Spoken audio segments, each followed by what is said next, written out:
Halo Sobat Aci, kembali lagi belajar bersama Kak Taja. Oke, buat Sobat Aci yang belum subscribe, like dan komen. Jangan lupa subscribe dan nyalakan juga notifikasinya ya. Oke, hari ini Kak Taja akan memberikan sebuah tips. Tips apa sih kira-kira? Oke, tipsnya adalah tips untuk membuat kalimat sederhana. Nah, buat Sobat Aci yang ada di rumah pastinya agak kesulitan ya kalau membuat kalimat itu karena panjang-panjang Kak kalimatnya. Tenang aja, tenang. Membuat kalimat itu nggak harus langsung panjang, tapi bisa buat 3 kata dulu. Baru kalau udah bisa nih nanti 4 kata, 5 kata, dan seterusnya. Ini nanti sebuah panjang banget dan novel ya jadinya. Oke, nah tips use make a sentence. Judulnya tuh ya, ingat-ingat. Nah, membuat kalimat ini itu ada 4 rumus. Jadi buat teman-teman, ini kakak akan menjelaskan membuat kalimat sederhana secara basic dulu ya, biar Sobat Aci juga mempelajari pelan-pelan dan juga semakin belajar diasah terus nanti pasti bisa.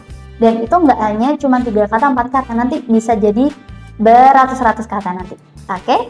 Rumus pertama, kita akan menggunakan subject plus verb.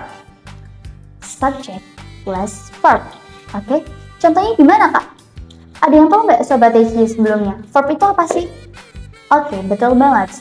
Verb itu adalah kata kerja. Kata kerja tuh kayak gimana? Kata kerja itu contohnya kayak belajar, kemudian berlari, kemudian olahraga. Banyak banget ya kata kerja itu gitu. Jadi kata kerja itu yang dilakukan sehari-hari, yang diri kita itu bergerak gitu ya. Example atau contoh kalimatnya ya, I'm running. Aku sedang berlari. Oke, next, it dies. Ini mati. Next, I sneeze. Aku bersin. Next, for the cat runs. Kucing itu lari. Oke, next. Rumus kedua.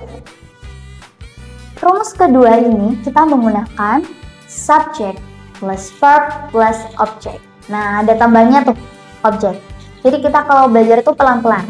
Kalau mau membuat kalimat, belajar dulu dari 2 kata. After itu, kita buat 3 kata. Kalau bisa 4 kata. Kalau bisa lagi 5. Dan seterusnya gitu. Jadi belajarnya itu pelan-pelan dulu. Gitu ya, Sobat Aci. Oke, rumus yang kedua, subject plus verb plus object. Oke, example 1. I have read that book.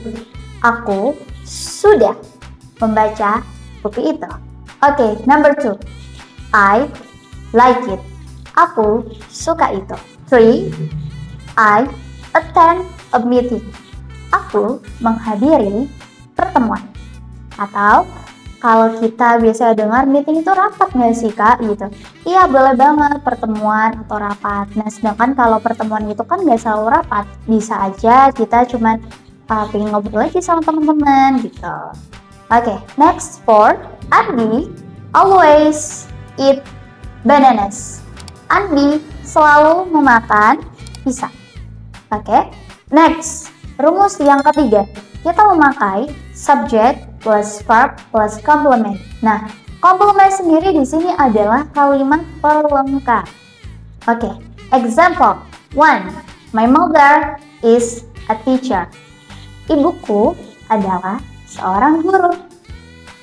Number 2, that woman is very beautiful. Wanita itu sangat cantik. 3. The train was late. Kereta itu terlambat. 4. Andi is a student. Andi adalah seorang murid. Oke, next, rumus keempat. Rumus keempat ini kita menggunakan subject plus verb plus adverb. Adverb sendiri adalah kata keterangan. Example, she eats very slowly. Dia makan dengan sangat pelan-pelan. Number 2, Sinta is moving far away. Artinya, Sinta pindah ke tempat yang jauh. 3. The bird flies high. Artinya, burung itu terbang tinggi. 4. They are everywhere. Mereka itu ada di mana-mana. Oke, jadi itu tadi ada 4 rumus yang harus diingat-ingat buat Sobat Aci yang ada di rumah. Kalau buat kalimat itu harus memakai subject plus verb, subject plus verb plus object, subject plus verb plus complement, and subject plus verb plus adverb. Oke, jadi 4 rumus ini harus diingat-ingat, harus dipahami, dan sebab itu Sobat Aci juga bisa belajar tentang verb itu apa, adverb itu apa, complement itu apa gitu ya. Tentang komplement itu apa. Jadi, kalau kurang jelas, kurang detail, bisa chat aja di kolom komentar ya. Nanti kakak akan jawab. Oke?